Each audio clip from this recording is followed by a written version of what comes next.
নমস্কাৰ বন্ধুসকল, আজি মই ভিডিঅ'টো দেখুৱাম যে HS first year admission 2026 form fill up কেনেকৈ ষ্টেপ বাই ষ্টেপ ফিল আপ কৰিব লাগে। যদি আপুনি নিজে কৰিব বিচাৰে, কোনো ভুল নকৰে এপ্লাই কৰিব বিচাৰে, তেন্তে এই ভিডিঅ'টো শেষলৈ চাই থাকিব।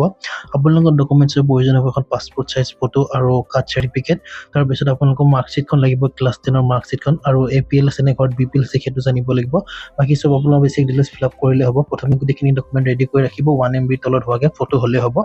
ফাৰ্ষ্টতে আপুনি অফিচিয়েল ৱেবছাইটলৈ আহি যাব। অফিচিয়েল ৱেবছাইটৰ লিংকটো মই ডিছক্ৰিপশ্যনত দি দিম, চ' তাৰ পৰা আপুনি ডাইৰেক্ট অফিচিয়েল ৱেবছাইট অপেন কৰিব পাৰিব। আৰু প্ৰথমে আহি আপুনি ষ্টুডেণ্ট এডমিশ্যন বুলি লিখা আছে এইটোত আপোনালোকে ইয়াত চিম্পলি ক্লিক এটা কৰি দিব। ক্লিক কৰি দিয়াৰ পিছত আপোনালোকৰ এনেকুৱা এটা ইণ্টাৰফেচ আহিব, যেনেকৈ আপোনালোক মই দেখাইছোঁ এনেকুৱা এটা ইণ্টাৰফেচ আহিব। যদি log in as a student থাকিব আৰু click here for new registration আহিব।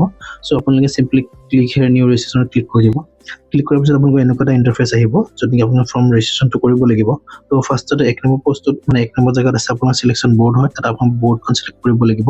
আপোনাক চিলেক্ট কৰি দেখুৱাই দিছোঁ। ইয়াত চিলেক্ট কৰাৰ পিছত আপোনালোকৰ প্ৰথম যিটো অপশ্যন আহে সেইটো চিলেক্ট কৰি দিব। তাৰপিছত আপোনাৰ ক্লাছ টেষ্ট পাছিং ইয়াৰ হয়, যোনটো বছৰ আপোনালোকে পাছ কৰিছে সেইটো লিখিব। তাৰপিছত আপোনালোকে HSLC লিখিব 3 নম্বৰ ঘৰটো, তাৰপিছত ৰোলটো লিখিব, তাৰপিছত নামটো লিখিব, টোটেল মাৰ্ক লিখিব, তাৰপিছত আপোনালোকৰ মাৰ্ক অফ 10 কিমান মাৰ্ক পালে সেইটো লিখিব। 7 নম্বৰ ঘৰটো পাৰ্চেণ্টেজ কিমান হয় আপোনালোকে সেইটো লিখিব, আৰু নিজৰ ফুল নেমটো লিখিব, ডেট অফ বাৰ্থ লিখিব, মাকৰ নাম লিখিবা, দেউতাকৰ নাম লিখিবা, গাৰ্জেণ্টৰ নাম লিখিবা, আৰু ইমেইল ID অপশ্যনেল হয়, যদি আছে আপোনালোকে দিব পাৰে। আৰু 14 নম্বৰত আপোনালোকে নিজৰ মোবাইল নম্বৰটো দিবা। তাৰপিছত তাত দিয়াৰ পিছত আপোনালোকে OTP এটা আহিব, সেই OTPটো 15 নম্বৰ ঘৰত বহাই দিলে হৈ যাব। OTPটো বহাই দিয়াৰ পিছত তোমালোকে 16 নম্বৰ ঘৰটো দেখিছা যে চিলেক্ট নেশ্যনেলিটি থাকিব। চ' তোমালোকে ইণ্ডিয়ান হয়তো ইণ্ডিয়ান লিখি দিবা। 18 নম্বৰত আধাৰ নম্বৰটো দিবা। তাৰপিছত আধাৰ কাৰ্ডত যদি আপোনালোকৰ বয়স 15 বছৰতকৈ বেছি হৈছে তেন্তে য়েছ দিবা, যদি নাই হোৱা নো দিবা। আৰু PEN নম্বৰ অপশ্যনেল হয়, যদি আছে দিবা, নহ'লে নালাগে দিব। আৰু আপাৰ ID যদি নম্বৰ আছে দিব, নহ'লে যদি নাই নালাগে দিব। নেক্সটত কৈ দিছোঁ 21 নম্বৰ ঘৰত হয়, এড্ৰেছ লাইন হয়। চ' তোমালোকে নিজৰ এড্ৰেছখিনি দিবা। ফাৰ্ষ্ট লাইনত তোমালোকে নিজৰ ভিলেজখনৰ নাম লিখিবা, 2 নম্বৰত নিজৰ পোষ্ট অফিচ লিখিবা, তাৰপিছত ষ্টেট লিখিবা, ডিষ্ট্ৰিক্ট লিখিবা, পোষ্ট অফিচ লিখিবা, পিন কোড লিখিবা। তাৰপিছত আপোনাৰ ভিলেজ আৰু টাউন ৱাৰ্ড আছে, যোনটো তোমালোকৰ টাউন হয় আৰু ৱাৰ্ড হয় সেইটো লিখি দিবা। পুলিচ ষ্টেচন য'ৰ হয় সেইটো লিখি দিবা সেইটো ঘৰত। তাৰপিছত 22 নম্বৰ ঘৰত তোমালোকে ৰিলিজন খুজিছে, যোনটো ৰিলিজন হয় সেইটো ৰিলিজন দিবা। কাষ্ট খুজিছে 23 নম্বৰ ঘৰত কাষ্টটো দি দিবা। 24 নম্বৰ ঘৰত জেণ্ডাৰ খুজিছে, মেল আৰু ফিমেল যিটো হয় সেইটো দি দিবা। 25 নম্বৰ ঘৰটো নো অপশ্যন আহিছে, চ' মই নো দি থৈছোঁ। আৰু 26 নম্বৰ ঘৰটো টাইপ কমিউনিটি শুনি সুধিছে, যদি হয় দিবা, যদি নহয় নো দিবা। আৰু 27 নম্বৰ ঘৰটোত NCC কিবা যদি চাৰ্টিফিকেট আছে স্পৰ্টৰ সেইটো দিবা।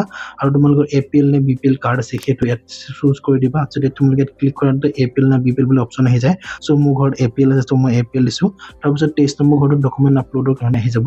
চ' তোমালোকে দেখিছা যে পাছপোৰ্ট চাইজৰ ফটো এখন দিব লাগিব, মেক্সিমাম 1 MB হ'ব লাগিব, JPG টাইপত হ'ব লাগিব, মাৰ্কশ্বিট দিব লাগিব, আৰু কাষ্ট চাৰ্টিফিকেট দিব লাগিব। কাষ্ট চাৰ্টিফিকেটখন অপশ্যনেল হয়, যদি মন যায় দিব, নহ'লে নালাগে দিব। 23 নম্বৰ ঘৰটো তোমালোকৰ এটা পিন জেনেৰেট কৰিব, যিটো লগ ইন কৰাৰ সময়ত লাগিব। তোমালোকে চিম্পলি যি মন যায় তোমাৰ সেইটো ৰাখিবা, ইচ্ছা কৰিলে ডেট অফ বাৰ্থ ৰাখিবা। 31 নম্বৰ ঘৰটো কনফাৰ্ম পিনটো ৰাখিবা, তাৰপিছত প্ৰচেছটো নেক্সটত ক্লিক কৰি দিবা। প্ৰচেছটো নেক্সটত ক্লিক কৰাৰ পিছত এপ্লিকেশ্যন ৰিভিউ আহিব, গোটেইখিনি চাই ল'ব। যদি কিবা ভুল হৈছে তোমালোকে আকৌ শুদ্ধ কৰি ল'ব পাৰিবা কাটি কৰি কেনে।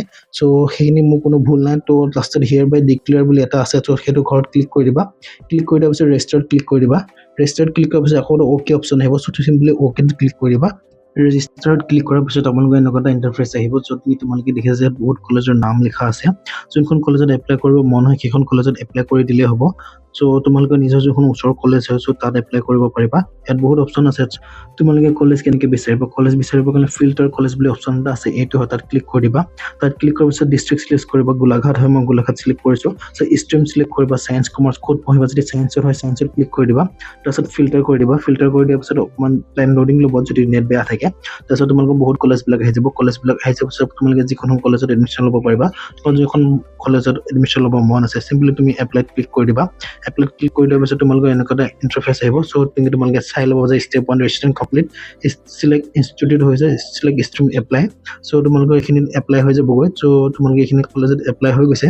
চ' ছায়েন্স আৰ্টছ ষ্ট্ৰীম 1 year পাৰ্মিটৰ কাৰণে হয়। চ' তোমালোকে এনেকৈ কলেজত এপ্লাই কৰিব পাৰিবা। এইদৰে আপোনালোকে সহজতে HS admission form fill up কৰিব পাৰিব। যদি কিবা ডাউট থাকে কমেণ্টত জনাব, আৰু ভিডিঅ'টো ভাল লাগিলে লাইক কৰিব, শ্বেয়াৰ কৰিব, আৰু ছাবস্ক্ৰাইব কৰিবলৈ নাপাহৰিব।